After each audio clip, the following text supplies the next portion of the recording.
Hello, everybody. Welcome into another edition of Talking Fitchburg on this Thursday, September 3rd, 2020. Jeremy Crosby here, Andrew Pavement working the board at home. I'm at home, and hopefully you're going to be heading home here as we get close to the holiday weekend, the Labor Day weekend here, just in our reach here. One more day, folks. All we got to do is get through it. And we have a very busy show for you and shows coming up here as we wrap up this week. We're going to be sharing both of our two burn talks we did the last month here. We talked about burn safety first off, and then went to UW Hospital and talked with the burn unit. So we'll start with that part series today, talking burn safety, bringing the experts in. And so we'll save that here coming up. But first, here's a couple of headlines for you that we're working. Voter information, November general election information. Want to make sure that you have everything. Absentee ballots will be mailed out at the end of September. Press a ballot, you need to go to myvote.wi.gov. You can also use the site to see where your ballot has been mailed to. And for any other information or questions regarding this election, contact our clerk's department at 270-4200. Fitchburg Library also has got their same-day curbside pickup still going on. Want to make sure to share those hours with you. You can check that out. It is subject to change, but as it is scheduled, those are the times on your screen. And that's it. That's all we have time for headlines. We're going to take a quick break. Coming up, we'll be talking about our burn safety. That's next right here on Talking Fitchburg. Behind every 2020 census taker's mask is a friendly neighbor.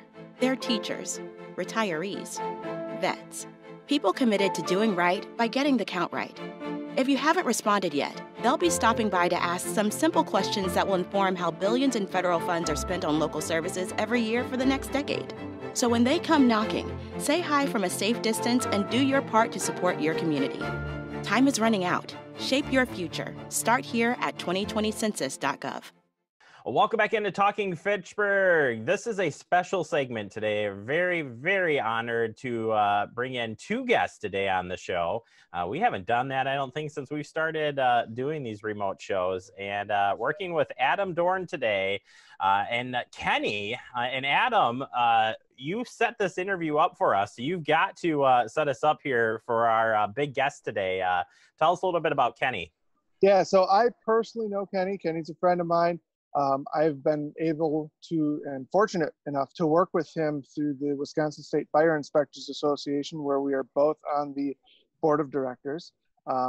Known him for a couple of years there. He is actually a 24-year member of the West Bend Fire Department. He's currently the captain of fire prevention and also a paramedic. Through his time there, he has also become the IAFF, or the International Association of Firefighters, 5th District Burn Coordinator. He's also on the committee for the American Burn Association for burn prevention. He's also a UW Hospital Burn Board member. And he besides all of that, in his previous years, he has also been the former activities director for the Wisconsin Burn Camp. To say he's a busy guy is an understatement, but he always makes time for us. Yeah, absolutely. Kenny, welcome to the show. Thank you so much for taking the time out. We appreciate it. Hey, thanks, Jeremy. Thanks for having me. Adam, thanks for helping set this up. Absolutely. Thanks for coming. Yeah. We'll get right into this because you got a lot of great information to share with us today. Kenny, starting just looking at burn statistics, cause and prevention. When you're looking at burn injury statistics overall, you've got some numbers here that you're going to share with us, but tell us a little bit about the statistics in burn injuries. Okay, so according to the American Burn Association, so what the American Burn Association is, it's an organization that is made up of doctors, nurses, paramedics, firefighters, that is all about reducing burn injuries as well as improving treatments for those who are involved in burns. So from 2016, there were 486,000 burn injuries that received medical treatment. Other than that, there were 3,275 fire or smoke inhalation deaths. 2,745 of those were from residential fires, 310 were from vehicle crash fires, and 220 were from other sources. So there was a total of 40,000 hospitalizations for burn injuries, 30,000 of them required specialized treatment at a burn center.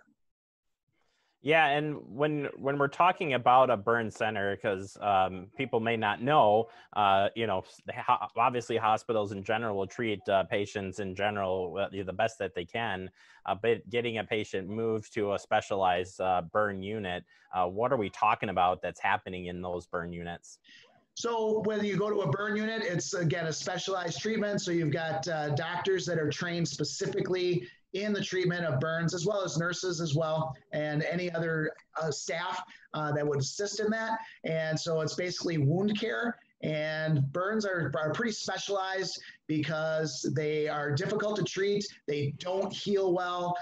They never fully heal. A lot of times you end up seeing somebody who's been treated for their burn injuries who has scar tissue, that sort of thing.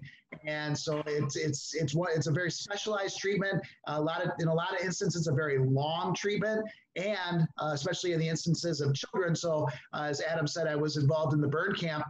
You'll see a lot of times that as children grow, they need specialized treatments because the scar tissue doesn't grow along with them. So they need special cuts in the scar tissue to help the body grow. And so there's a lot of education and a lot of specialized treatment that goes with what you're going to experience at a burn center. Yeah, it's a sad place to be at best, because it is a very tough thing to deal with for everybody involved in that. For the both of you, when you're looking at fires here in general, burn injury causes, these are kind of interesting. I'm glad you played in some of these. I'll have some follow-up questions on these, and I'm sure both of you have seen this, but where are these injuries coming from, Kenny? All right, so a lot of times you'll see them in structure fires. So when you have a house fire that a fire department will respond to, you will end up seeing somebody in that house fire that oftentimes is pulled out of the house fire. So they'll be experiencing either burns or smoke inhalation themselves, because the heated gases is going to cause damage to the inside of the lungs. And so you're going to end up needing treatment and specialized breathing treatments for that. Or anything else, like let's say even people that aren't pulled from the structure fires, something that happens in the house, they're trying to put the fire out. So anywhere from simple wastebasket fire to somebody smoking cigarettes and starting their couch on fire and trying to put that fire out. And then you experience burns and smoke inhalation from that.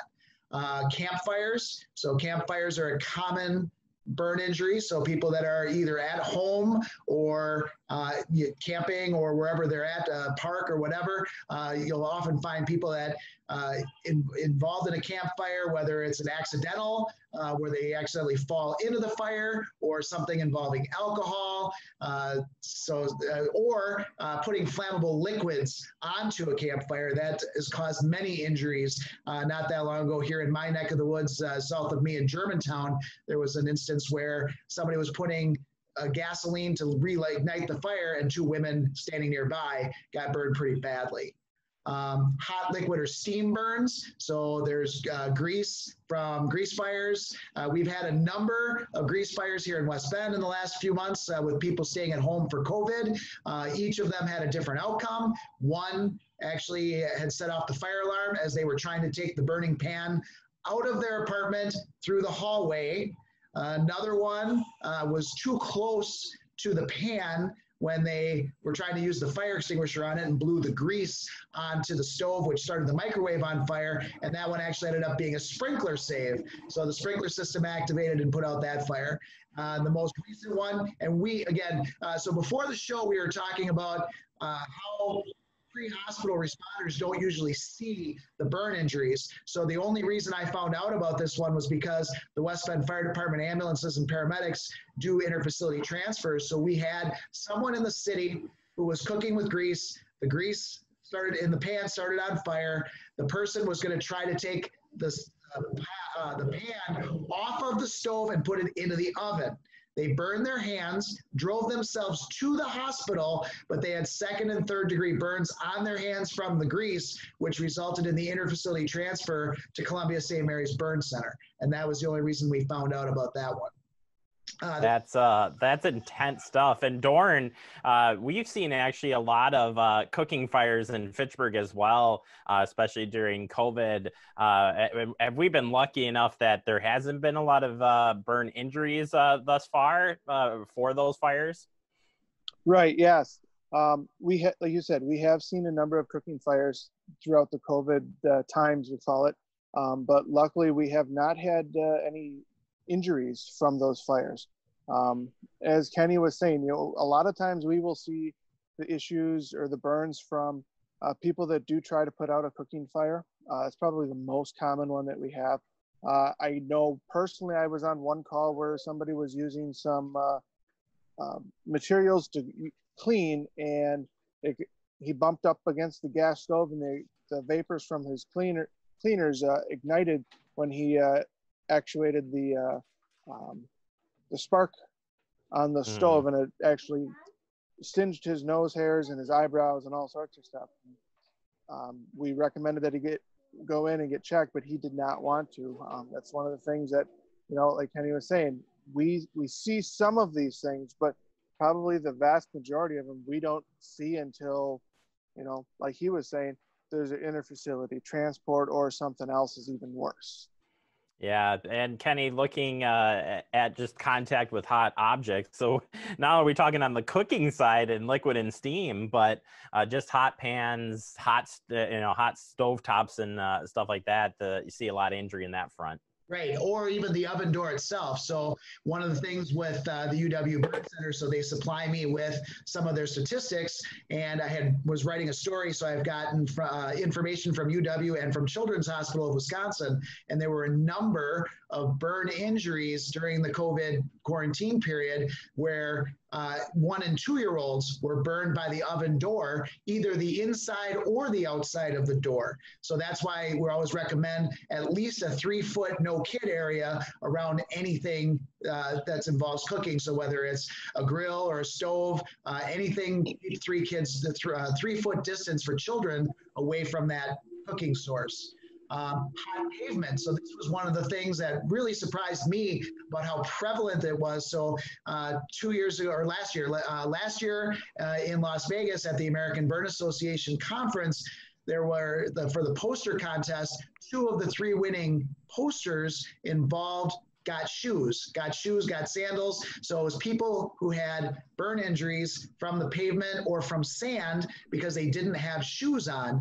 And I said to one of the burn nurses I'm friends with, I said, is this that prevalent? And they said, oh my, you have no idea how often we see this. So there are too many people that don't know that sunlight and being hot outside is really going to cook up that pavement and cause more than a 1st-degree burn, probably a 2nd, and in some instances a 3rd-degree burn to someone's feet.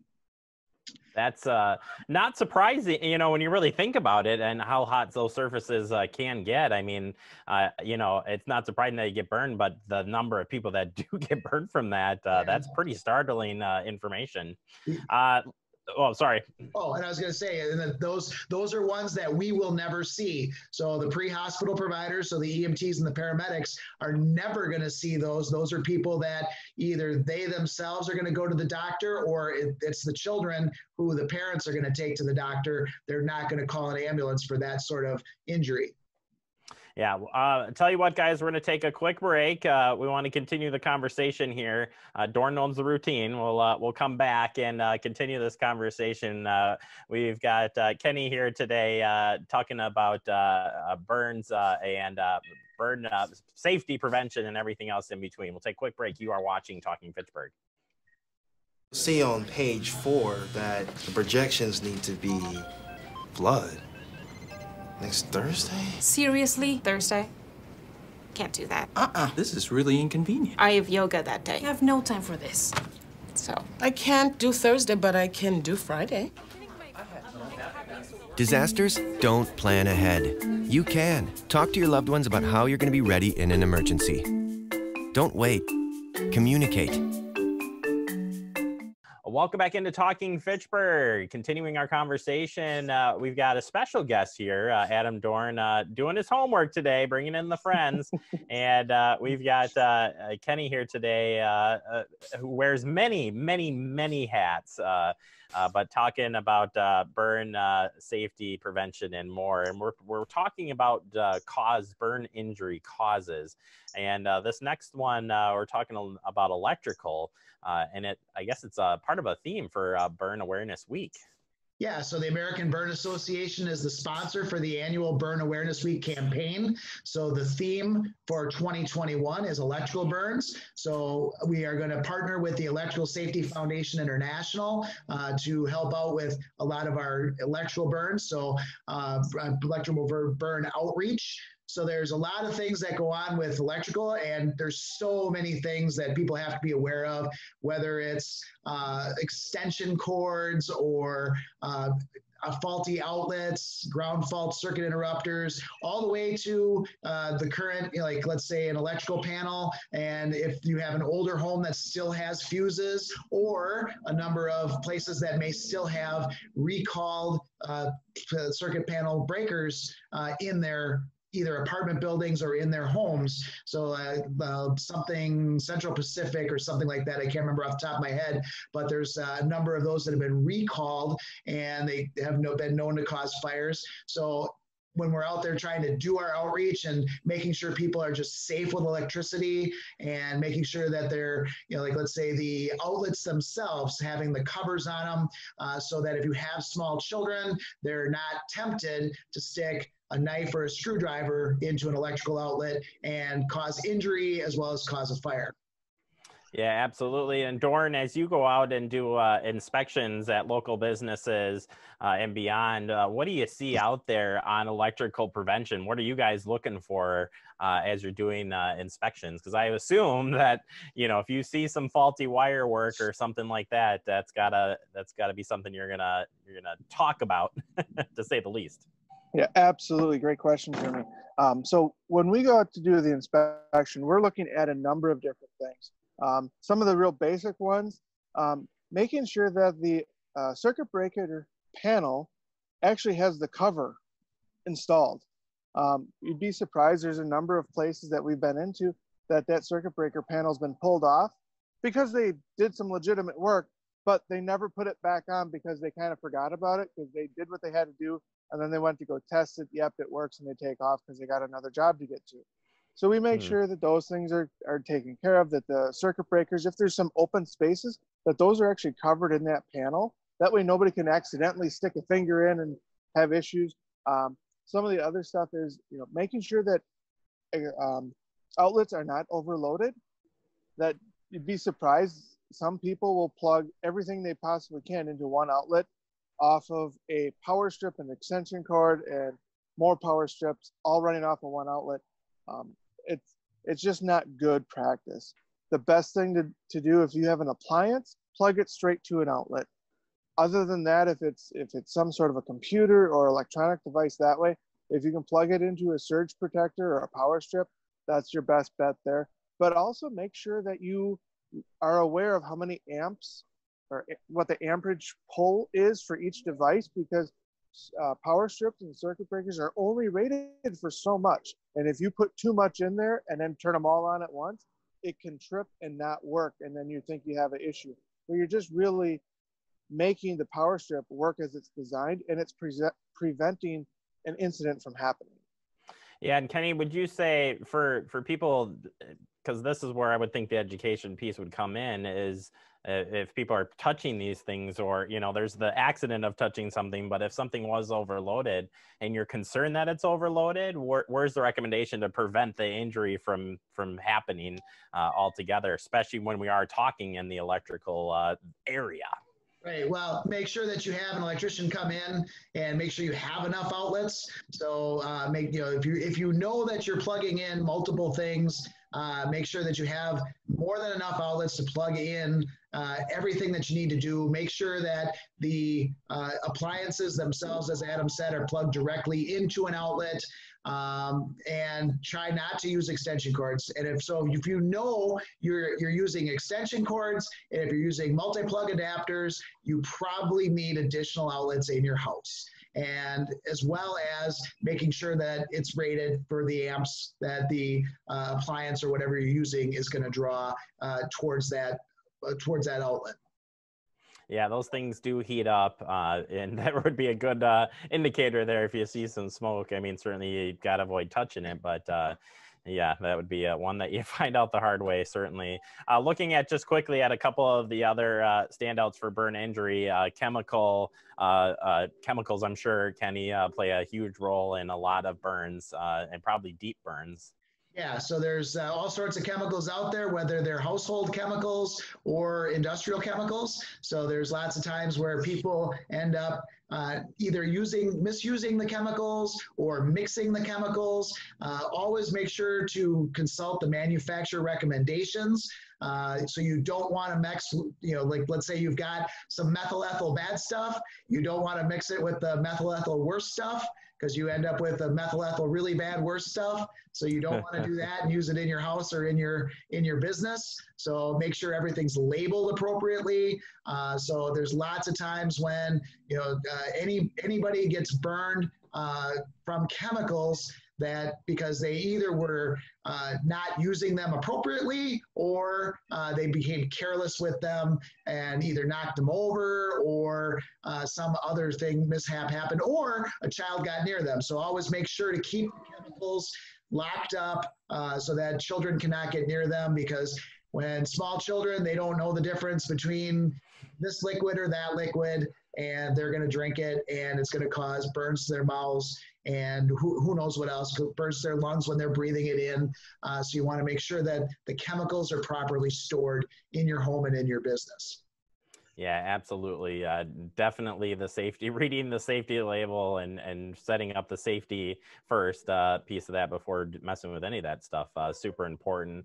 I would suspect this next one, we're talking about friction, that this is probably the most common one that both of you would probably have seen on different calls, whether car accident, bike crashes, you name it. Friction like road rash or things, you wouldn't think necessarily that is a burn, but the severity of that definitely can be.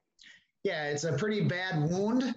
So it gets treated as a burn just because it is caused by heat. So you end up with all sorts of problems that go with the same thing as burns. So motorcycle crashes are a big one. So somebody that's riding on their motorcycle with no helmet, shorts, and flip-flops, they end up seeing a lot of these kind of road rash burns. And because these are pretty specific wounds, they get treated just like a burn injury would get treated. And I wish we could talk about the other ones, but we're already running out of time here, Kenny, and hopefully we can get you back on the show in the future. But just looking at the prevention efforts that fire departments take across this country, and including Adam Dorn here on our show, what are some efforts that you're doing for burns to tie that into prevention? Well, one would be media. So let's say whether it's something like this, like television, whether it's the radio. So I'm on my local radio station once a month, as well as the social media, print media, anything that we can use to get outreach. So any amount of likes to our pages. So as Adam and I are on the Wisconsin State Fire Inspectors Association, make sure, for those of you who are watching, make sure to like the Wisconsin State Fire Inspectors Association on LinkedIn, Facebook, Twitter, and Instagram. So there's always a post that shows up every day at 6 a.m. that's going to give you some helpful hint on how to keep your homes, your children, your businesses safe from fire or other injuries. So the other things that we try to do every year, but with the COVID, it's going to be a lot more difficult, is our outreach to, like, let's say the schools, or having people into the stations. So that's where this year is going to be really difficult, because we're going to rely more on media and social media than we are in person. So it worked out really great every year. year, West Bend Fire Department hits kindergarten, first grade, and second grade at the schools. We end up going to K3, K4, and having them in the station. And a lot of times, like, kids remember that stuff. There's kids that well, now they're adults and they have kids of their own who came into the stations, and they remember me from way back when that I did their presentation. And so it's one of those things that we're really going to miss out this year, but we're going to try to do a lot more social media outreach, probably use a lot more videos. The National Fire Protection Association, NFPA, they're going to be doing a lot of videos that will be available on their website. So we're going to have to rely on a lot of outreach and a lot of partnerships to be able to get the message out on fire prevention, injury prevention, and burn prevention. Adam, from your standpoint, quickly, for outreach here in Fitchburg, with given everything with COVID, obviously we work together and do as much outreach as we can here through Fact TV. But what is the fire department looking at for the upcoming months for fire prevention and that outreach? Yeah, it's a great question. Again, we're kind of still trying to plan a number of different options. Right now, we're still planning for an open house. We'll see what happens if our local county executives decide that, hey, you know, we need to maintain our social distancing and a mask order and all that other kind of stuff. We're going to have to change gears, and we're trying to work on that right now. So we've got some different ideas out there. We don't know how practical any of them are going to be, but we've got probably 3 or 4 different plans into place right now that we've at least been talking about. I think probably one of the easiest things that we can do, and Kenny, maybe you can chime in on this one, is parents, it's as simple as having your kids come with you into the kitchen, ask them what's hot, what's not, and go through each room and say, hey, what's hot, what's not, you know, what can you touch, what can't you touch, what could you get hurt by? And just something as simple as that we started doing with the Dane County Fire Chief Safety House a couple years ago when we started bringing the kids through. It was, tell us in this mock kitchen what's hot, and we had a stove and microwave and a toaster, and it went as simple as a faucet, because sometimes hot water can burn people just as much if the hot water heater isn't set correctly. So simple thing like that is huge.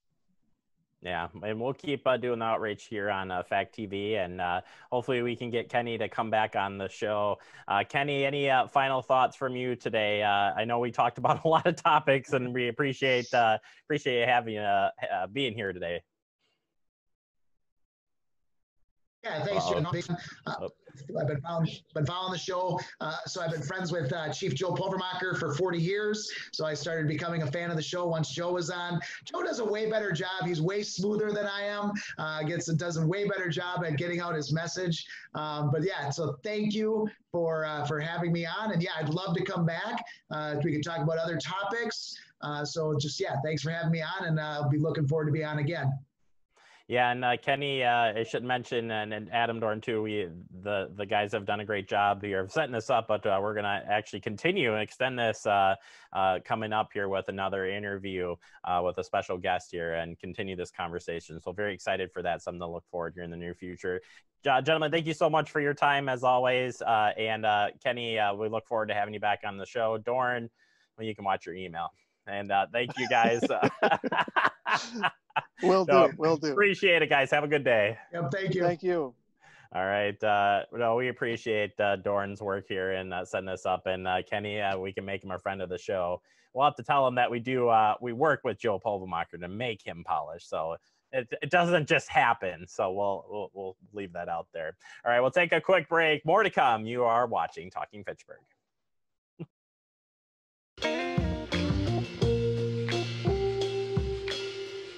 After you joined our family, it was like, I really do feel complete now.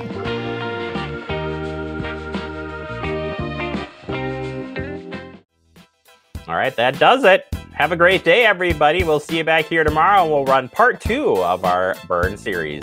Have a great day.